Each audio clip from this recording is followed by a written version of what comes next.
Hey guys, Dr. Tejal Ramaya from Body Moksha Physical Therapy. We are talking to you today about deadlifts.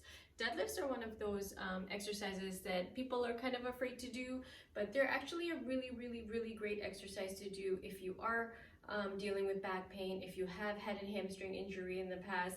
They're a great exercise to do, assuming you've been cleared by your physician and your physical therapist or whichever health practitioner that you're seeing.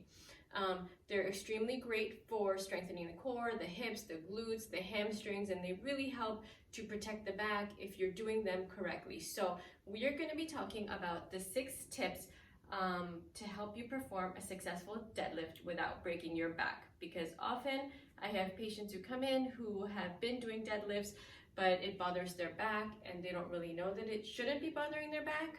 So I want to make sure that you guys are doing these correctly because they're so impactful. But you have to do them correct. So the one thing that you want to make sure that you're doing correctly is setting up.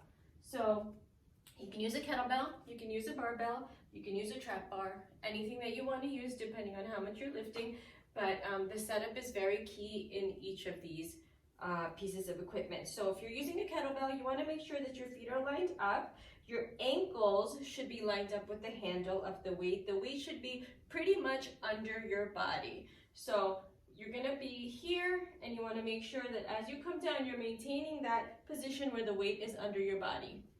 If you're using a barbell, you want to make sure that the barbell is very close to you and it should really be grazing your shins as you pull up and as you pull down. So when you set up, make sure that the barbell is touching your shins.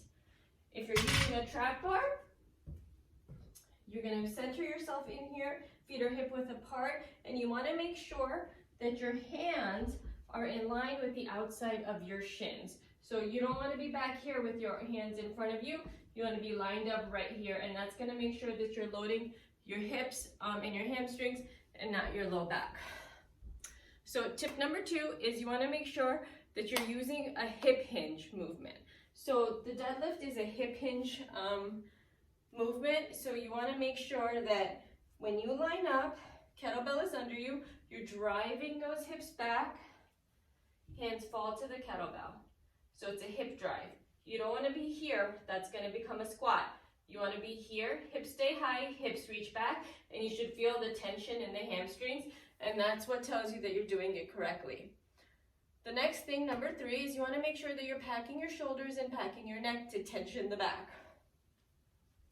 So line your feet up, hips drive back, hands on the kettlebell, pack the shoulders. You want to imagine that you have 2 pieces of paper here and you want to squeeze them in together, make sure that no one can pull them out, drive your knees wide, tuck the chin in.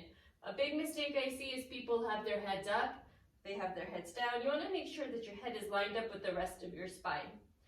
Next step, number 4, is when you lift, you want to make sure that you're using your feet and wedging your feet into the ground to drive your hips forward.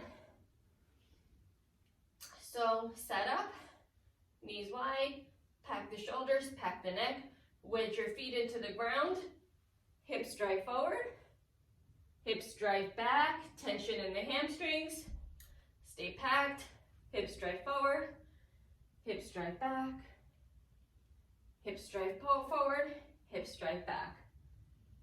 Okay? Next tip, number 5, is that you want to make sure that as you bring the weight down, the weight's not drifting forward. That's a big mistake that I see. So weight gets pulled up. As you come down, a lot of people tend to drift that weight forward towards their toes.